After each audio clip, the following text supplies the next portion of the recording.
વડોદરા શહેરના તળાવમાંથી ચોમાસા પહેલા 50% પાણી ખાલી કરવાના કોર્પોરેશનના નિર્ણયને લોકોએ હાસ્યાસ્પદ ગણાવી અધિકારીઓને મૂર્ખામી ભર્યું પગલું ભર્યું હોય તેવા આક્ષેપો કર્યા હતા।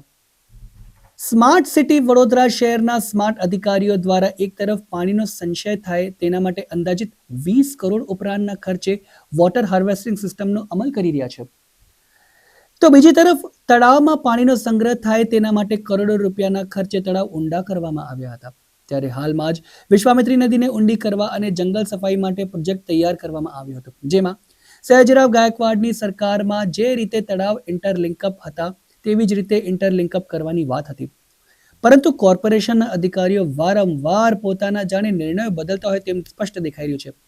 હાલમાં ચોમાસા પહેલા જ વિશ્વામિત્રી પ્રોજેક્ટના હજુ સુધી ટેન્ડરો આવ્યા નહીં હોવાથી ટેન્ડર ખુલ્યા બાદ ક્યારે કામગીરી થશે અને ક્યારે પૂર્ણ થશે તે તો અનિર્ણિત છે।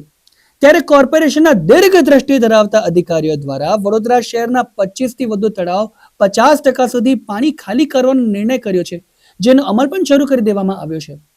હવે હાલમાં તળાવ બહાર પંપ મૂકી તમામ પાણી વરસાદી ગટરમાં ઠાલવવામાં આવી રહ્યું છે, જે પાણી પણ કેટલાક તળાવમાં બેક આવતું હોવાનું બહાર આવી ગયું છે। ત્યારે કોર્પોરેશનના દક્ષિણ ઝોનના કાર્યપાલક એન્જિનિયર અનુપ પ્રજાપતિની વાત માનીએ તો હાલ તળાવોમાં પંપ મૂકી તમામ પાણી વરસાદી ગટરમાં ઠાલવવાની વાત કરી રહ્યા છે, જ્યારે બીજી તરફ ભાજપના જ પૂર્વ કાઉન્સિલર વિજય પવાર, જેણે પોતાના કાર્યકાળ દરમિયાન તત્કાલીન મુખ્યમંત્રી વિજય રૂપાણીને પત્ર લખી તળાવના ઇન્ટરલિંકઅપ બંધ કર્યા હોય તેને પુનઃ કાર્યરત કરવાની માંગ કરી હતી। જો કે હાલ એ વિષય બાજુ પર મૂકી તળાવો ખાલી કરવાની શરૂઆત થતાં જ વિજય પવાર આગ બબૂલા બન્યા હતા અને કોર્પોરેશનના પગલાને મૂર્ખામી પગલું ગણાવ્યું હતું। વડોદરા શહેરની અંદર સર સયાજીરાવ ગાયકવાડે વરસાદી પાણી જમીનની અંદર ઉતરે અને જળ સંચય થાય, પાણીનું સ્તર ઉપર આવે એના માટે દરેક તલાવ એકબીજાને લિંકઅપ હતા। તમે ધોબી તલાવ લો, તમે અજબ તલાવ લો, રાજારાણી તલાવ લો, સુરસાગર તલાવ લો, સિદ્ધનાથ તલાવ લો, આ બધા મહાદેવ તલાવ લો, આ બધા તલાવ એકબીજાને લિંક કરતા હતા કે એકમાંથી પાણી બીજું જતું હતું। અત્યારે મેં પેપરમાં એવું વાંચ્યું કે આ લોકો તલાવો ખાલી કરી રહ્યા છે। હવે એક બાજુ આપણે વડોદરા શહેરની અંદર વોટર હાર્વેસ્ટિંગ કરવા માટે 20 કરોડના ખર્ચે અલગ અલગ ઝોનની અંદર વોટર હાર્વેસ્ટિંગ કરવાના છે, જેનાથી પાણી જમીનની અંદર વરસાદનું પાણી જમીનની અંદર ઉતરે, તો આ કુદરતી જે તલાવમાંથી પાણી જમીનની અંદર ઉતરતું હોય, આ જમીનની અંદર પાણી ઉતરતું, હવે મેં એવું સાંભળ્યું કે એને 30 લાખ રૂપિયાના ખર્ચે આ લોકો 50%થી ઉપર પાણી ખાલી કરી રહ્યા છે। તો એ આવો તકલાદી નિર્ણય કોઈ લીધો એવી એના બુદ્ધિનું પ્રશંસા કરવા જેવી છે કે તમે તલાવ ભરવાની જગ્યાએ તમે તલાવ ખાલી કરી રહ્યા છો। હવે હજુ તો મે મહિનો આવ્યો નથી, આ ગરમીના લીધે પાણી કેટલું સુકાવાનું છે કોઈને ખબર નથી, વરસાદ આવશે કે નહીં એ કોઈને ખબર નથી। તમે આ બધા તલાવો ખાલી કરી દો, 50%થી નીચે તમે તલાવ ખાલી કરી દીધા અને ગરમીના લીધે બાકીનું પાણી સુકાઈ ગયું અને વરસાદ ના આવ્યો। એમની જે કામગીરી આગળ થઈ હશે એની બીક લાગે છે કે ફરી વરસાદ પડશે તો પાણી શહેરમાં ફેલાશે।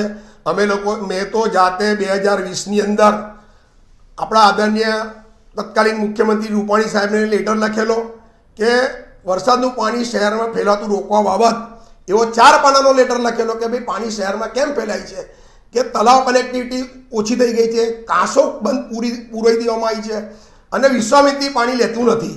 હવે એક બાજુ અત્યારે આપણે વિશ્વામિત્રી પોળીને ઊંડી કરી રહ્યા છે, તો એની આવક લાવવા માટે બી તમારે કાંસો ખોલવી પડશે। તમે વિશ્વામિત્રી નદી ઊંડીને પોળી કરવાથી કશું થવાનું નથી, એની પૂર્વ વિસ્તારનું પાણી વિશ્વામિત્રી નદીમાં આવવું જોઈએ, પશ્ચિમ વિસ્તારનું પાણી નદીમાં આવવું જોઈએ, તો તમે ફ્લડ રોકી શકો। આ તો મૂર્ખા જેવી વાત છે કે તમે તલાવો ખાલી કરી નાખો। તલાવ પાણીનું સંચય કરવા માટે બનાવવામાં આવે છે, તો વોટર લેવલ તમારું ઉપર જાય તો તમે અત્યારે આ તમે નક્કી કેવી રીતના કરશો કે વરસાદ આવવાનો કે નથી આવવાનો? તમે અત્યારે તલાવ ખાલી કરી નાખો અને આગળ હજુ મે મહિનો બાકી છે, બાકીનું પાણી સુકાઈ ગયું અને વરસાદ ના આવ્યો તો તલાવનું શું થાય? સ્ટોરેજ કેપેસિટી વધે, જો તળાવ ભરેલા હોય અને વરસાદ પડે તો પાણી એ આપણે ઓવરફ્લો થઈ જાય। એના માટે તળાવ અત્યારથી ખાલી કરીને સ્ટોરેજ કેપેસિટી વધારવાનું આયોજન છે। એમાં દક્ષિણ ઝોનમાં દંતેશ્વર તળાવ છે, તરસાલી તળાવ છે, કપુરાઈ છે, કંચન ભગત તળાવ છે અને મત્સ્યા તળાવ, 5 તળાવ ખાલી કરવાનું આયોજન છે। એમાં દંતેશ્વર, તરસાલી અને કપુરાઈ ખાતે ઇલેક્ટ્રિક કનેક્શન ઉતારીને ડિપાર્ટમેન્ટ દ્વારા ખાલી કરવાનું આયોજન છે અને કંચનબગત ને મસ્યા ઓલમોસ્ટ ખાલી થઈ ગયા છે તળાવ કઈ અત્યારે. જગ્યાએ પાણી ડાયવર્ટ કરવામાં આવી રહ્યા છે?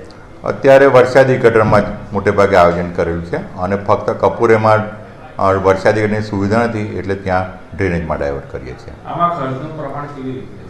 ખર્ચ આપણે ડિપાર્ટમેન્ટલી છે અને લાઇટ બિલ આવશે વત્તા માનવની જે મૂકીશું પંપ ચાલુ બંધ કરવા માટે એનો ખર્ચ આવશે. જે મત્સ્ય તળાવ જે ખાલી થશે ખરું લાગે છે? મત્સ્યા તળાવ અત્યારે ખાલી છે. વરસાદી ગટર જે છે એનું ડાયવર્ઝન ચેનલમાં આપેલું છે એટલે ડ્રેનેજનું પાણી અત્યારે બાયપાસ થઈ રહ્યું છે. ત્યાંથી હજુ પાણી આવી રહ્યું છે.